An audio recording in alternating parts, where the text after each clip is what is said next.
Hello and welcome to my channel. My name is Max Rosenblum, aka the Condescending Hebrew, registered trademark. If you've been here before, glad to have you back. If this is your first time seeing me, glad to have you here. I'm a comedian, writer, business owner, small-time investor, former journalist, emphasis on former, and volleyball fan, originally from the Los Angeles area, and now back living in the Los Angeles area. On this channel, I post mostly stand-up comedy clips and sketches, and I'm hoping to build it out with even more content coming up. So if you're not already, please do the like, subscribe thing to help me out. I recently had the opportunity to appear on the Isaac Abrams podcast. Isaac is a comedian, photographer, podcast producer, and much, much more. I'll link the full episode down in the description, but I'm also going to share a few clips from that appearance, some longer, some shorter. So here we go with the first clip, where I discuss working and doing stand-up in Washington, D.C. in 2016 and throughout the election of the Orange Man. Take a listen. Hope you enjoy. In terms of comedy, almost anything could go. You've never heard anyone to say, hey, you can't say that. Like that concept. And I'm sure there's definitely some things you shouldn't say, but like no one ever said, hey, you shouldn't say that. And then all of a sudden, 2016, Trump wins and everything is different in terms of comedy. And you got to keep in mind too, that like, while that might not be a unique story with any particular comedy scene or any particular work industry, it's DC. So you have these people that they're the type A, you know, the summa cum laude, the lobbyists or the people in their grad school programs. They're like, these are the height of the peak of the people who are interested in politics. Right. And they're generally smart. They're generally smart. They have a lot of degrees, you know, and well-educated doesn't equate to intelligence every time. Not all the time. Yeah. And it's good for a lot, for sure. But that's not even the point. It's like you have like a lot of people we did stand up with, you didn't really know what they did for a living, right? Like, yeah, I knew, okay, that guy is a lawyer, and I didn't know who he was a lawyer for. But you would show up at stand up and everyone would convene from their jobs and know, like, there was like 4 people who lived in the Washington, D.C. area and did stand up as a full-time job. I never thought about that. It was nearly impossible. Yeah. Because you would have to constantly be on the road. Right. If you wanted to, like, and I'm talking about being on the road. I'm 1 or 2 years in as an open micer. So like obviously not even a possibility. Right. But as a comedian, you start to develop and you get little road opportunities. So I'm working at this nonprofit and I liked it. It was actually a good place to work, learned a lot, still friends with some of my coworkers today. Not like I'd have any reason not to be, but I worked in PR.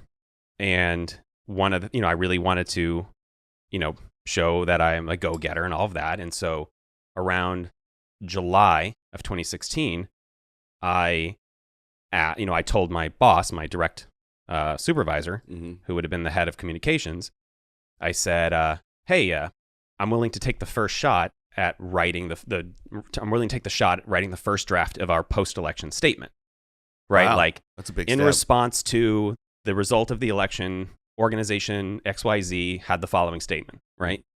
And I went, and the guy's like, sure. I think they liked that I was trying to, that I was volunteering to do stuff.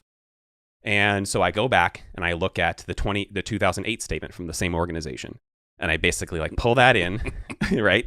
I update it, right? For like, for the current moment, right? And like some of the issues and stuff that we're like working on, like change some stuff out. And it's old school Chat GPT, right? Basically like stuff. Why try to come up with brand new content when like so much of the language of an organization has already sort of been set. And it's got to be on brand because it's already out. Right. Yeah. Exactly. And of course, it was the first draft. And I love first drafts because there's almost nothing you can do that could be possibly wrong, except in this case.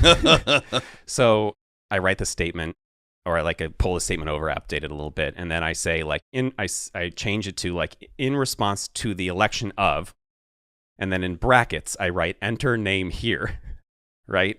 I go enter name here, and it's like, let's say, keep in mind it's July, August, September. It's leading into the election, and I send it over to my direct boss. Oh, this is before. This is during the race. This is during the race. Okay. 2016. Wow. Yeah, and obviously I'm jumping all over the place, but like still doing stand up at this time. still kind of seeing how comedy is sort of changing. It didn't really change in the way that I described until after the election. Sure. But when I said very few people could be professional comedians, all of us had jobs, and this was my job. And so I go to this job and I volunteer to do the press release, and the guy says, go for it. Enter name here. I send it to him and I say, would love your feedback. I think 2 weeks go by.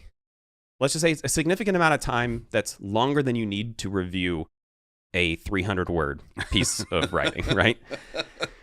And he sends it back. And by the way, I had 3 bosses at that job. In 3 years, I had 3 bosses. First one, great. Still friends with him. My wife and I go out to dinner with him.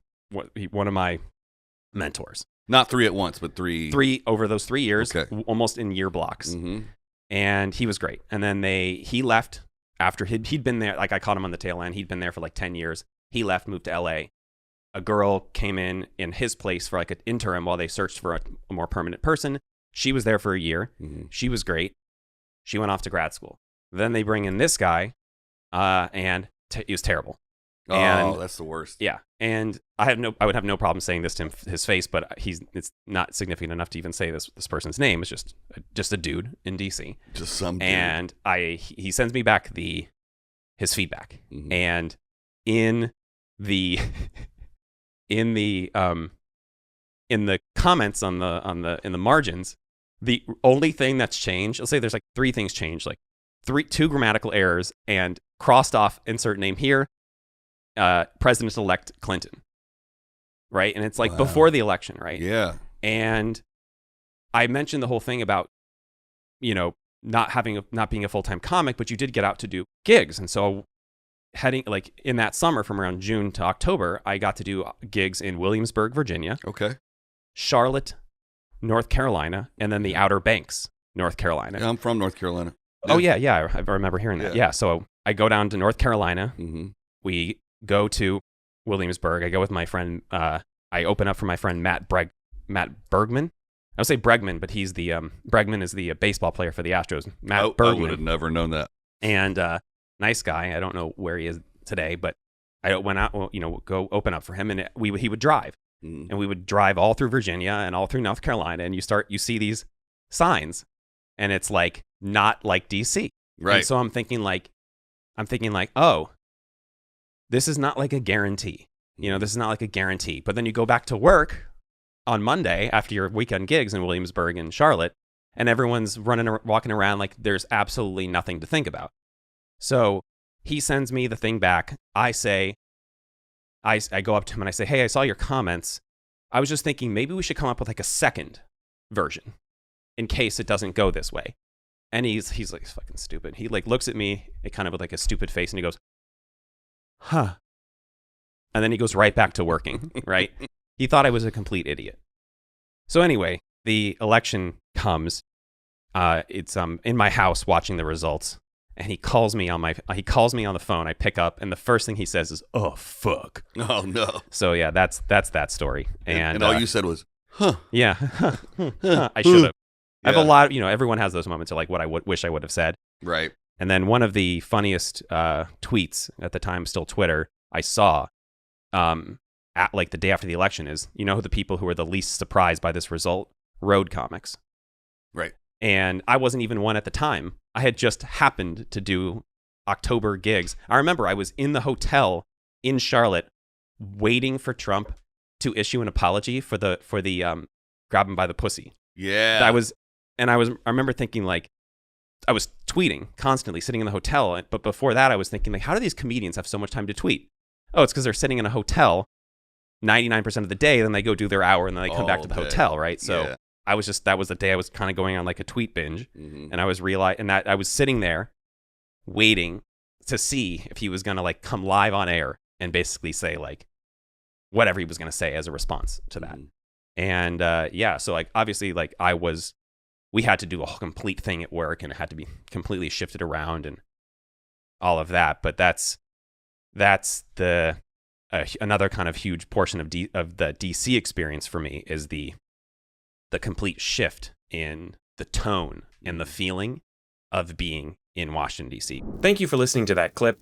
Hope you'll leave me a comment below, let me know what you thought. That, plus liking and subscribing, is the best way to support me right now. I don't have any gold to sell you, I'm not sponsored by a VPN, meal kit, or supplement regimen. Thanks for watching, and I'll see you later.